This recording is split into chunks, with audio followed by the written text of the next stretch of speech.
Carlos Alcaraz opens up about his prodigy brother. He plays well, but he's not the best yet. Jamie, the younger brother of the current world number 2, is starting to show his talent on the junior circuit, but Carlos urges people not to overhype him.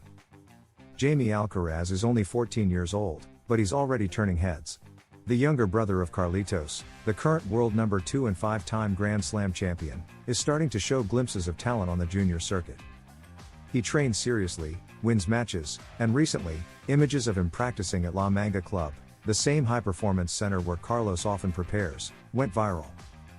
But while social media begins to build the narrative of the new Alcaraz, Carlos himself has spoken out. He doesn't want his brother to carry a burden he doesn't deserve. He plays well, but he's not the best yet. In comments made last year, the Mercian was clear. Honestly, he plays well, I won't lie. He's reaching a good level, he said. But he made it clear he's not comfortable with the pressure that's already starting to surround the teenager. There are a lot of people around, lots of videos and social media accounts saying he's going to be just like his brother. And I don't like that, to be honest, he confessed. I just want everyone in all the social media accounts to leave him alone, because he plays well, but he's not the best yet, the Spaniard explained. Alcaraz shows his pride. Despite the noise, Carlos expressed pride in his brother's passion. He loves tennis. Every chance he gets, he asks my dad to take him to the court to hit some balls. For me, that's the most important thing, he revealed.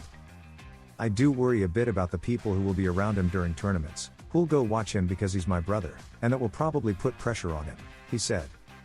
Even so, he's hopeful they might face each other on court someday, but there's no rush. We'll see how he handles it. I'll be there for him, of course, let's see if he keeps improving, and hopefully one day I'll get to play against him, he said. Carlos Alcaraz shakes up the calendar with a decision no one expected. The Mercian listens to his body and prioritizes rest to arrive in top form for the US Open. The Toronto Masters 1000, July 27 to August 7, is set to be a major casualty of the demanding tennis calendar, given it falls just 2 weeks after Wimbledon. While there was talk of the Mercian having a chance to close the gap to world number 1, especially with confirmed absences of Jannik Sinner, Novak Djokovic, and Jack Draper, Carlos Alcaraz himself will now join that list, according to Marca. Alcaraz has listened to his body and will prioritize rest to arrive in the best possible condition for the US Open, the last Grand Slam of the season, scheduled from August 24 to September 7. Carlitos will return to training, physical work, next week but does not plan to step on court until Monday, July 28. He'll travel to Cincinnati at the end of that week to play the Masters 1000 ahead of the New York Major, August 7 to 18. World number 1 ambitions. Samuel Lopez will coach him in the Ohio tournament, and Juan Carlos Ferrero will take over in New York. Both coaches were together at Roland Garros and Wimbledon. The player from El Palmar knows that finishing the season as world number 1 is in his hands. He currently leads the 2025 race by 1,540 points over Jannik Sinner, his closest challenger. Alcaraz, who recently vacationed in Cadiz, faces the challenge of entering the final stretch of the season fully recharged. At the US Open, he will have his first mathematical chance to reclaim the number 1 ranking. He's defending only 50 points, while Sinner is defending 2,000. Across the entire American swing, Alcaraz defends just 60 points, including 10 from Cincinnati. Sinner, in contrast, will lose 200 for skipping Canada and has 3,000 points to defend between Cincinnati and the US Open titles. Toronto will be the second TMS-level tournament Alcaraz misses this season, after the Mutua Madrid Open, where he withdrew due to a muscle injury. Last year he also skipped Montreal, but that was due to the proximity of the Paris Olympics. His last appearance in Canada was in 2023, where he reached the quarterfinals against Tommy Paul. The next big rival for Sinner and Alcaraz emerges.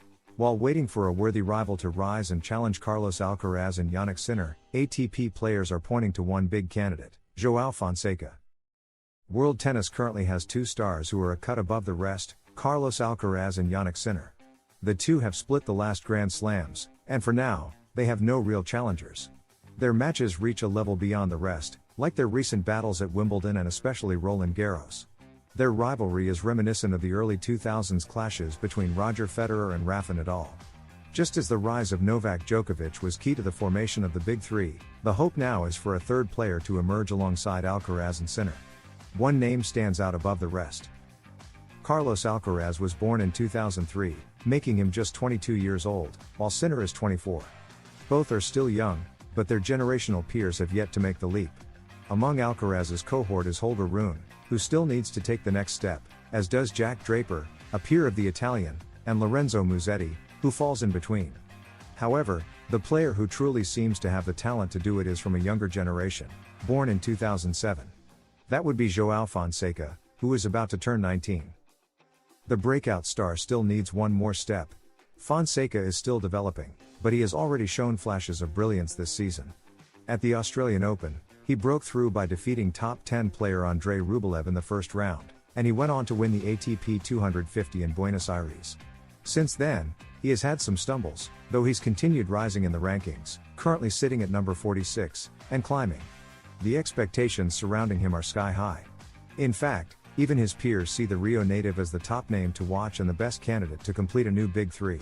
Australian player Luke Saville stated, "Everyone is looking at Fonseca as the next rival for Alcaraz and Sinner.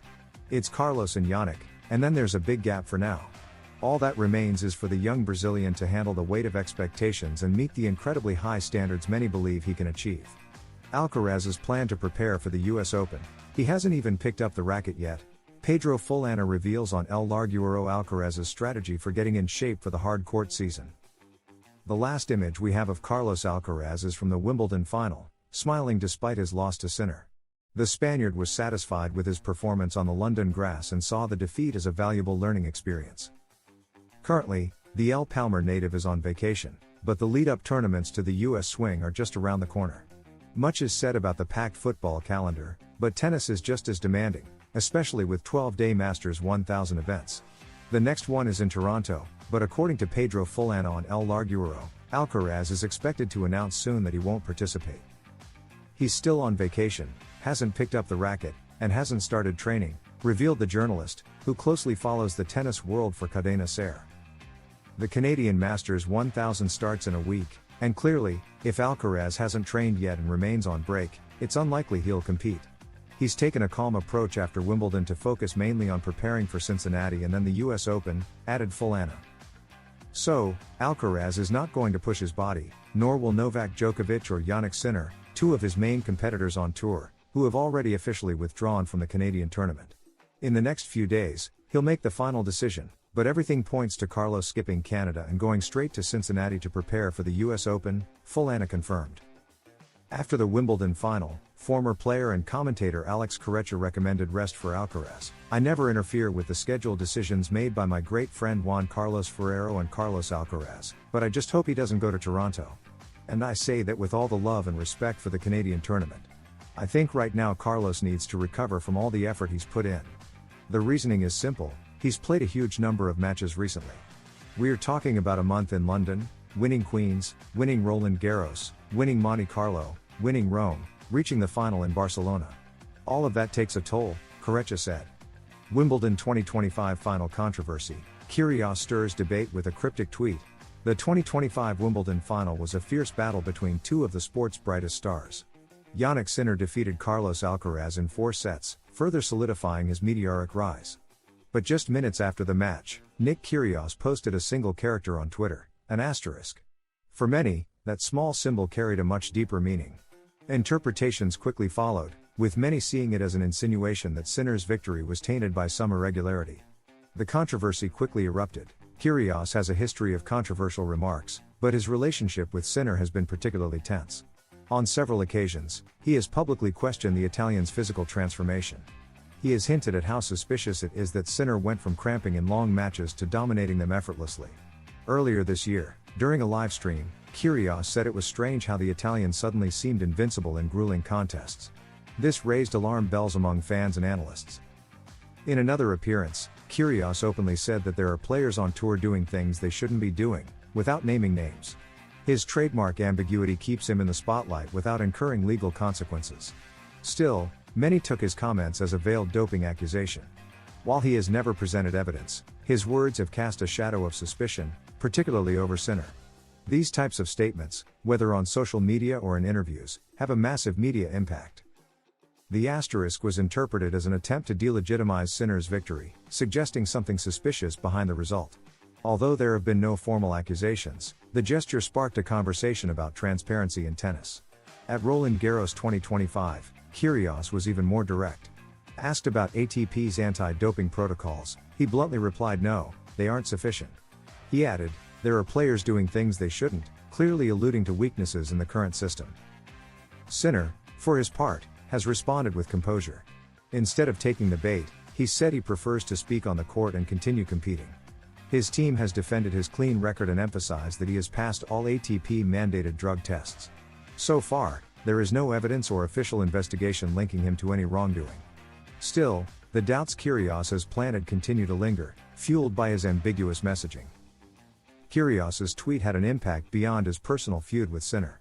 It reignited a deeper debate about anti-doping protocols in professional tennis. Many players and experts agree the current system has flaws. Tests aren't always random, and the frequency varies widely between tournaments. Kyrgios's insinuation, though baseless, brought these shortcomings to the spotlight, putting pressure on the ATP to improve its procedures and ensure greater transparency.